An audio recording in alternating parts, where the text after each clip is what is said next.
Well, good morning, Glory. How are you? I am fine. I hope you are the same. Welcome to my studio. If you like this video, please give it a thumbs up. If you want to see more, don't forget to subscribe. If you have any questions or would like to leave a comment, please do so below. If you'd like to contact me, you can do so through Facebook or Twitter or one of the links below. Today in the studio, I'm doing a little sculpting, but earlier this week I made a video on glazing a gazing ball. It's a little long. It'll be in 2 parts, so I hope you enjoy it. Alright. So today we're going to glaze this gazing ball. I make 2 circles or half circles and then put them together with slip and score. Then I flatten an area that becomes the bottom so that when we set the gazing ball on the table or the floor or in the garden, it has a flat spot to sit on, and can go on a stand or in on a column stand or on a wire stand, whatever you want to do. You can put them in the garden, or you can use them in your house for in-home decor decoration. So I already set the gaze on this fella by first drawing the pupil,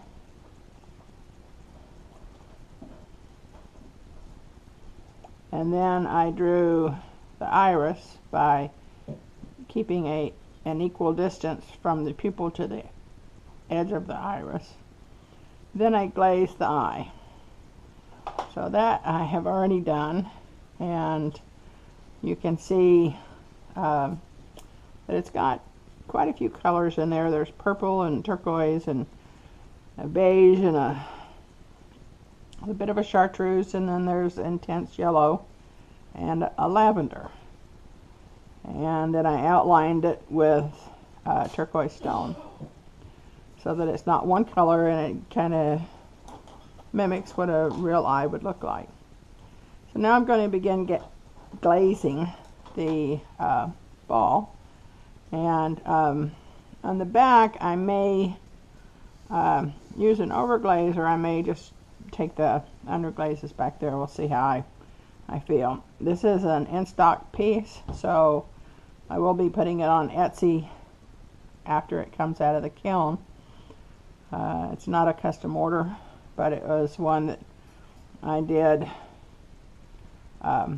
with a fellow that works with me, and he did a lot of the sculpting, and I did the refining and finishing, and I'll be doing the glazing.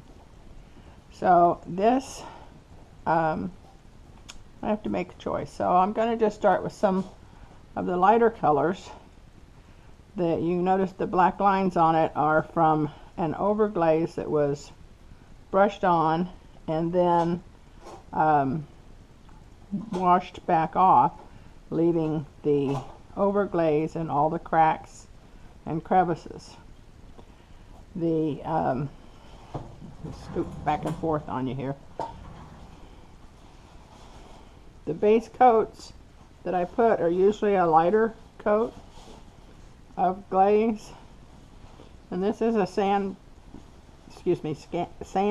dune color that I'm using right above the eyes. It's a designer velvet underglaze. I use the velvet underglazes and the designer together, and first thing I want to do is just get a base coat of some of the colors that I'm going to be using. So this just sort of is time consuming. The actual black lines that are there will show through the underglaze, and the other thing that does is it keeps the underglaze from being a real bright color. They end up being kind of earth tones and being muted. So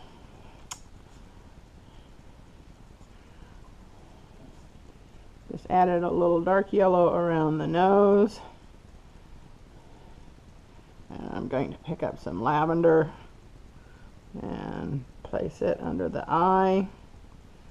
A lot of the pieces that I do are, I put peach under the eyes and on the nose, but when I get to like a monster creature kind of a piece, I began to push that palette just a little bit more than I normally would. Although a lot of times on the yarn bowls I do sort of push it quite far. So here's a little orange that I'm going to add in. I'm using a filbert brush. It's number 8, made by Duncan. And adding that in. I'm going to pick up a little bit of water so I can blend so I don't have a hard edge. That's actually my clean water. I'll put my dirty water over here. I don't always, as you can see, use clean water because the dirty water has some of the pigment in it from cleaning out my brush, and it keeps the glazes from being just one color. You know, I was telling the guys here today that I'm not an artist, I just make things. I didn't have a formal education or formal training. I just, if it looks good, I like it. That's how I do it. And we're going to pick up a little light green, I believe it is, yep, and go around the horns just so that I can give it some different colors. Go around these horns.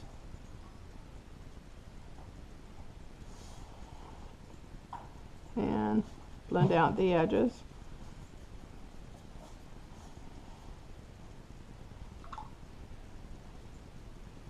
So that you can't tell where one color starts and the next color begins. This is some of the inside of the mouth. The color that I've mixed up, it is rose, tan, medium brown, and some salmon. And then I dilute it so that it will run back behind the tea. But a lot of times that rose color will burn off in the glaze firing. And I have a fan brush. Now that I'm away from the eyes, I can go ahead and I'm going to pick up some this color. I'm trying to remember to tell you the colors that I'm using. It's called Painted Desert, and it's a velvet designer velvet underglaze. And you, at first glance, you think, well, this is going to be a real colorful, bright colored gazing ball, but it will be muted down by the black that's under it, and it will also be muted down by the finishing technique that I end up using. So, and I go over the existing colors so that there are once again no sharp edges, and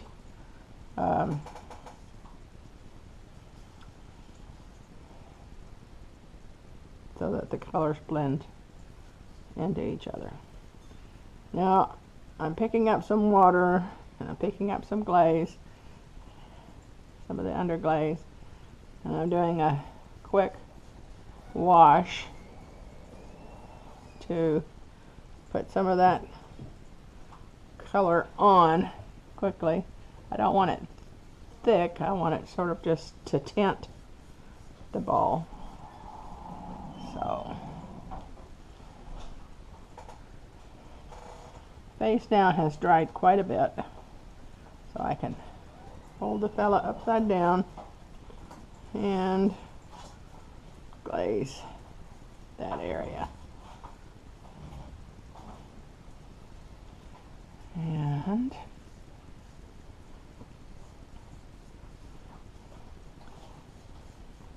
so that's just a real quick wash.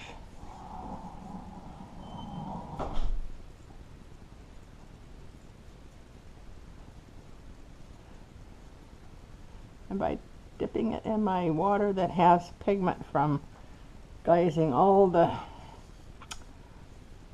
60 yarn bowls that we just glazed, I will get a nice color. I actually clicked the glaze that's in the bottom of the water and use it in the final detailing. And I'm using the face sponge that I've torn the little edges off so I don't have sharp lines to blend out any of those strokes that I had left. I'm kind of doing it in a random pattern so that it doesn't look planned, and soften it up as I get higher. And I'll come back and do some more work on that before I'm finished with it. I want to make sure this chin area, because it is the area that you'll see, has a little bit heavier coat on it. That's what side will be facing you, the viewer, the most when it's in your garden, if you're the one that ends up purchasing this one. So I have that done. So now I'm gonna put him down so I can sort of see where my colors are, and I'm going to start laying down a few more definite colors. I'm going to take these little moles and warts that he has, and I'm going to put on them what is a tan.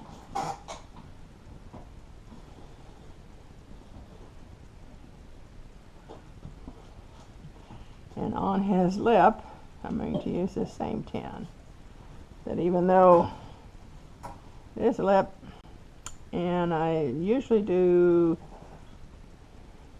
tan mixed with salmon or pink or peach, or I use just straight salmon. Sometimes on the creatures I like to give them a little bit darker lip.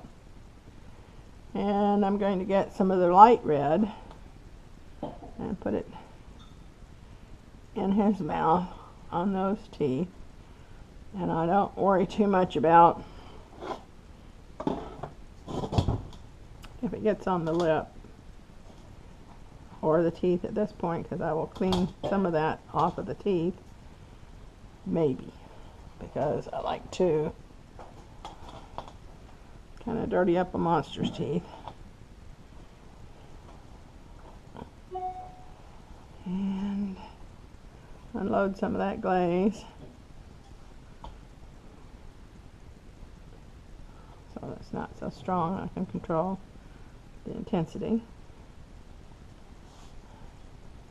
And I'm going to go ahead and put some of my collected glaze from when we were glazing yarn balls in the nostril. The yarn balls I usually put red, and the others I usually put some other color, like a lotion pump or something where the yarn doesn't, or the egg white or whatever doesn't go through the nose. If I have something that goes through the nose, I make the nose red so that it's sort of brings the attention and focus to that. Okay, so now I've got all my colors blocked in. I'm going to use some more of that collected glaze around the horns,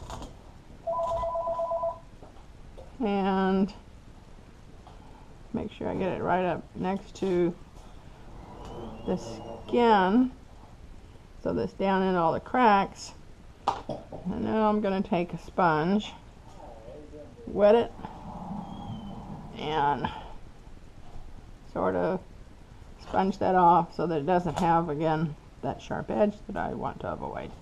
So now I have just light colors all over the piece, and I want to start defining the areas of color a little bit more. So I'm going to unload the baby blue that I just loaded on my brush. I'm going to put that on above the eye, and put that on above the eye. And you'll notice I have these little palettes here that have glaze on them that are left over from when we're glazing the yarn balls. So if I wet that area, I can pick up that glaze. And I think this was the turquoise stone, and so I'll go up above that. I will unload the water off of my brush and sort of stipple that down so that it's not a solid just stripe. And then I might stipple a little bit of that's on my brush down through the bottom lid. The turquoise stone is a really pretty color. This is sort of giving him a little bit of a ruddy texture to his skin to complement the sculpting that was done. And continue that down. Okay, so now I want the nose area to be a little more opaque, so I'm going to add another layer of glaze, and this time I picked up I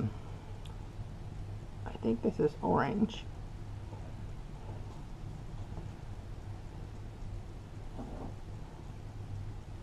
And now I'm going to pick up real orange and bring that on down on his nose. And I'm going to sort of brush back and forth. And then I'm going to go over the top of the blue, dry the water out of my brush so I can do some dry brushing. It'll hit the highlights and leave that area that has the wrinkles sculpted. Since they're going to have a lot of black in them, I don't really need to try to fill anything in there. Okay, so now I'm going to bring this blue-green, and I'm going to pick up one of the brushes that I've had for a while, and I've used it for pouncing a lot, so the bristles are quite splayed on them. I'm going to dip it in, unload some of the glaze off of the brush onto the edge, and then I'm going to pounce it onto my acrylic palette that I use for mixing. And I just put these face to face and store them until we're ready to glaze again. And because I did the pouncing, I can now do these little tiny little freckles to give it, once again, a little bit more dimension.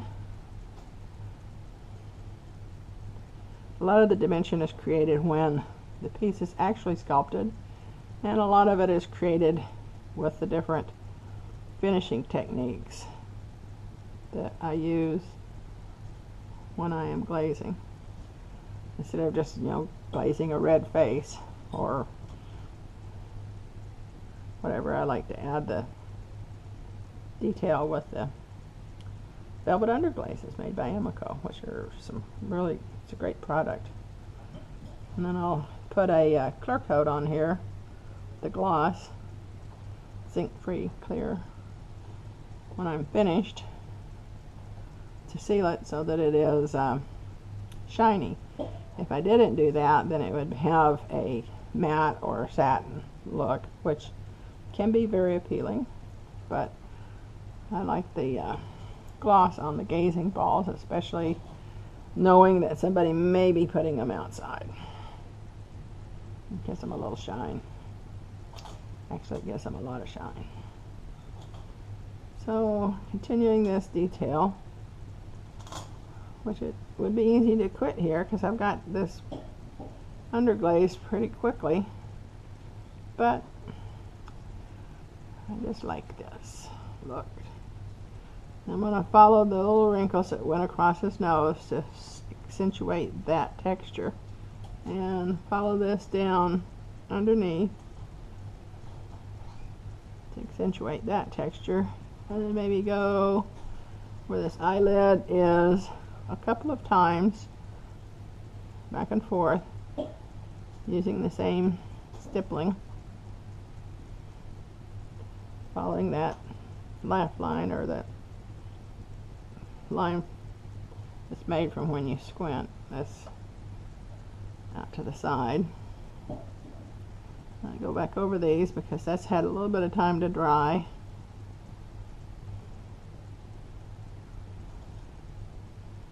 Starting to take on some nice new character. And I'll probably follow the laugh line down here just a little bit with that color.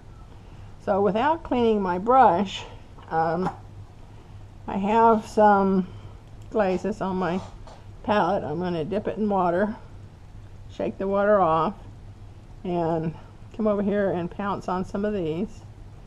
And this is the cinnamon I used on another piece. So now this has remnants of the blue and some cinnamon. So I'll start doing a little bit of texturing with it.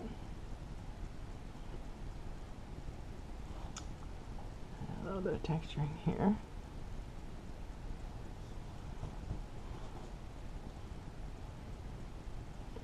Sometimes I try to match what's on one side of the face with what's on the other side of the face, and sometimes I don't. And I'm going to pick up some of the collected glaze from the last water that I used, and I'm going to do the horns with that. The glaze that I collect out of the bottom of my water bowl usually has more of a matte appearance than the glazes out of the pot. So I like that about it. That's why I do that. And since the velvet underglazes can be mixed together to create new colors, that's sort of what happens in the bottom of the pot, just a result of the colors that are used to create any one or group of items, yarn bowls or egg separators or cups or mugs or whatever it is that we're making. So depending on what we're making, we end up with, you know, like this is a great green that is not already made by Amico for their velvet underglaze line, but it is a great green. So, and it was given to me by the process of glazing something else, so I make use of it.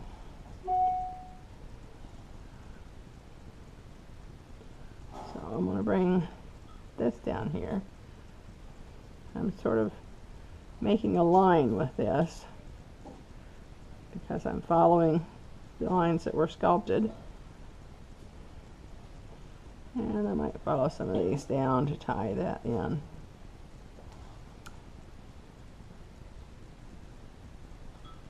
Sort of accentuates the wrinkles that are there.